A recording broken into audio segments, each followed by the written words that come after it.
చైనాలో ప్రమాదకరంగా ప్రబలిన కొత్త వైరస్ ప్రపంచ దేశాల్లో వణికిస్తోంది. లాక్డౌన్ పరిస్థితి మళ్లీ ముంచుకొస్తుందా అన్న ఆందోళన వ్యక్తమవుతోంది. చైనాలో కోవిడ్ లక్షణాల తరహాలో హ్యూమన్ మెటానోమో వైరస్ దడ పుట్టిస్తోంది.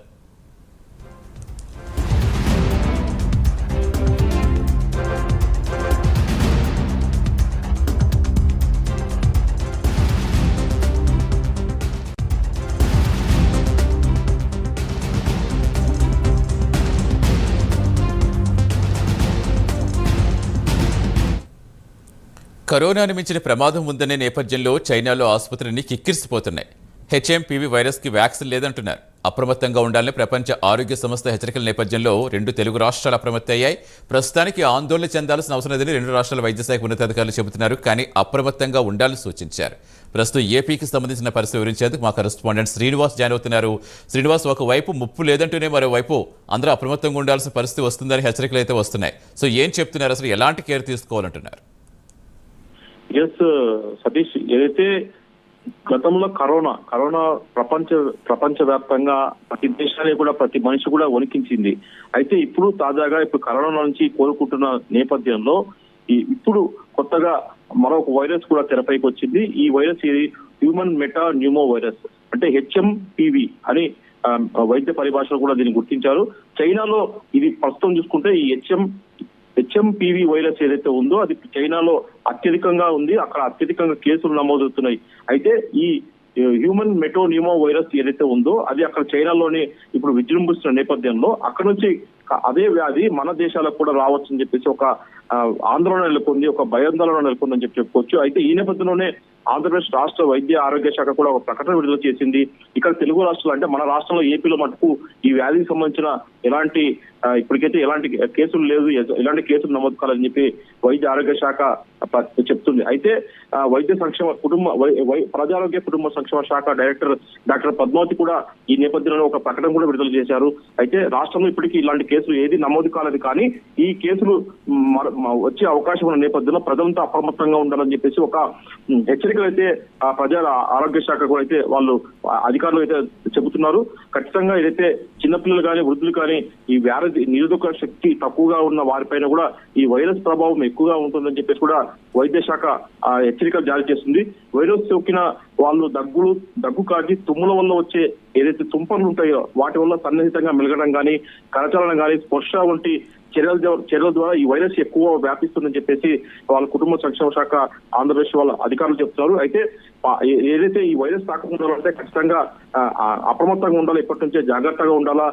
ఖచ్చితంగా ఏదైతే ఉందో ఈ వ్యాధి లక్షణాలు 3 నుంచి 10 రోజుల బయటపడతాయి. కాబట్టి ఏదైతే ఈ సంబంధించిన ఏదైతే జలుబు కావచ్చు, ఫ్లూ లాంటి లక్షణాలు, దగ్గు, ముక్కు దిబ్బడ, ముక్కు కారడం, గొంతు నొప్పి, శ్వాస సంబంధిత సమస్యలు కావచ్చు, ఇలా ఏదైనా అనారోగ్య సమస్యలు ఎదురైతే మటుకు ఖచ్చితంగా వైద్యులు సంపాదించాలని చెప్పేసి వాళ్ళు హెచ్చరికలు జారీ చేస్తున్నారు. ఖచ్చితంగా అయితే చేతులు దాదాపు దాన్ని శుభ్రంగా కడుక్కోవాలని చెప్పేసి కూడా వైద్య శాఖ అధికారులు హెచ్చరికలు జారీ చేస్తున్నారు. ముఖ్యంగా పిల్లలు, వృద్ధులు, దీర్ఘకాలిక వ్యాధులతో బాధపడే వారు మటుకు వ్యాధి నిరోధక శక్తి తక్కువగా ఉన్న వారిలో ఈ వైరస్ తీవ్ర అనారోగ్యాన్ని కలిగిస్తుందని చెప్పేసి కూడా వైద్య ఆరోగ్య శాఖ అధికారులు చెప్తున్నారు.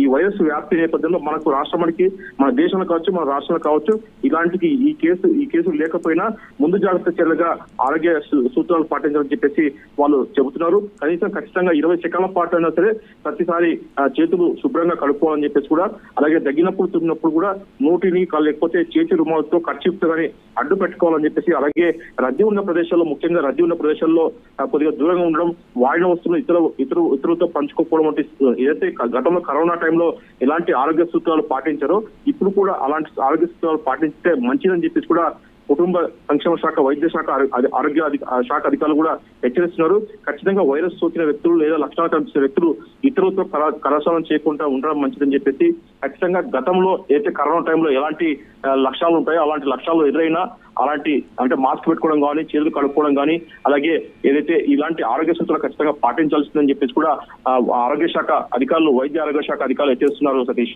మొత్తం తీసుకున్న వరకు ఈ కేసులు ఇప్పటి వరకు రాష్ట్రంలో ఒకటి కూడా నమోదు కాలని చెప్పేసి వాళ్ళు చెబుతున్నా, ముఖ్యంగా మటుకు ఆరోగ్య సూత్రాలు పాటించాలా, జాగ్రత్తగా ఉండాలని చెప్పేసి ఇప్పటి నుంచే మనం దాన్ని అరికట్టే విధంగా కూడా జాగ్రత్తలు పాటించాలని చెప్పేసి వైద్య ఆరోగ్య శాఖ అధికారులు హెచ్చరిస్తున్నారు. Satish, rights news. మొత్తంగా చైనాలో ప్రమాదకరంగా ప్రబలిన కొత్త వైరస్ ప్రపంచ దేశాల్లో వణికిస్తోంది. లాక్డౌన్ పరిస్థితి మళ్లీ ముంచుకొస్తుందా అన్న ఆందోళన సర్వత్రా వ్యక్తమవుతోంది.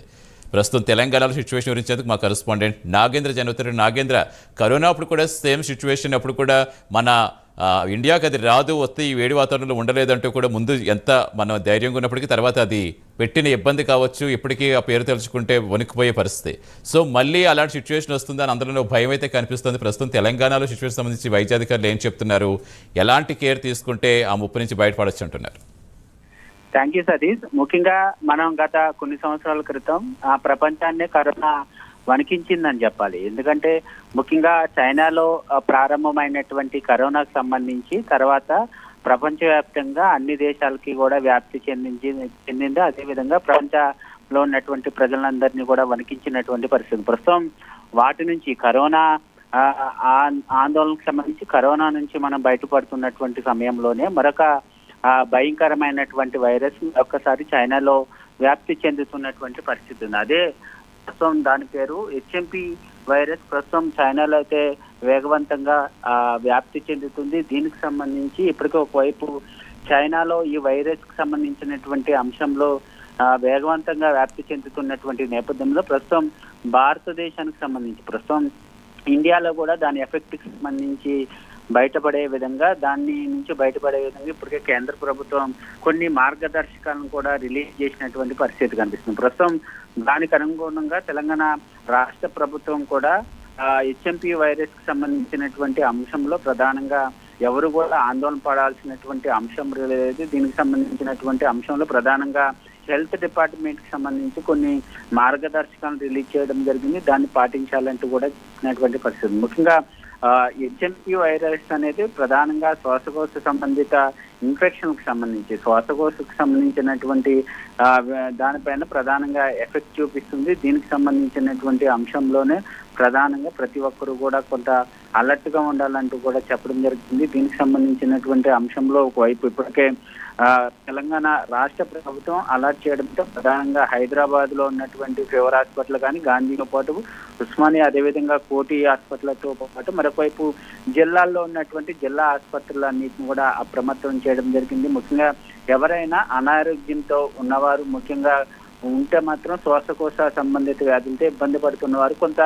కరోనా సమయంలో మనం ఎటువంటి జాగ్రత్తలు తీసుకున్నామో సేమ్ అదే జాగ్రత్తలను ఇప్పుడు కూడా తీసుకోవాల్సినటువంటి అవసరం ఉంది. దానికి సంబంధించినటువంటి అంశంలో ప్రధానంగా కొన్ని మార్గదర్శకాలని రిలీజ్ చేసినటువంటి పరిస్థితి. ముఖ్యంగా ఒకవేళ మనకి శ్వాసకోశ సంబంధిత వ్యాధులు ఎఫెక్ట్ అయినప్పుడు కానీ అదేవిధంగా జలుబు దగ్గు లాంటివి మనకి అటాక్ అయినప్పుడు దానికి సంబంధించినటువంటి అంశంలో ప్రధానంగా ప్రతి ఒక్కరు కూడా తుమ్మినప్పుడు కానీ దగ్గినప్పుడు కానీ ముఖ్యంగా మనం ఒక చేతి రుమాలని వాడుతూ ఉండాలి. దాంతోపాటు ఎప్పటికప్పుడు కూడా చేతుల్ని సబ్బుతో వాష్ చేసుకోవడంతో పాటు అదే విధంగా శానిటైజేషన్ కూడా విరివిగా వాడుతూ ఉండాలనేటటువంటి అంశాన్ని కూడా ప్రధానంగా ప్రభుత్వం రిలీజ్ చేసినటువంటి మార్గదర్శకాల్లో ఉంది. దీంతో పాటు రద్దీగా ఉండేటటువంటి ప్రదేశాల్లో కొంత ఎవరైతే అనారోగ్యంతో ఉంటారో వారికి కొంత దూరంగా ఉండాలి, అదేవిధంగా గుంపులుగా ఉండొద్దు అనేటటువంటి అంశాన్ని మరోసారి స్పష్టం చేసింది. దీంతో పాటు మరొకవైపు జ్వరం కానీ దగ్గు కానీ అదేవిధంగా జలుబు లాంటి అటాక్ అయితే మాత్రం బహిరంగ ప్రదేశాలకు వెళ్లకుండా కొంత జాగ్రత్తగా సింగిల్ గానే ఉంటూ కొంత దీని నుంచి బయటపడే విధంగా కొన్ని మార్గదర్శకాలను అయితే రిలీజ్ చేసినటువంటి పరిస్థితి ఉంది. దీనికి సంబంధించినటువంటి అంశంలో రాష్ట్ర ప్రభుత్వం అయితే అలర్ట్ అయిందని చెప్పాలి Satish. Right, thank you Nagendra.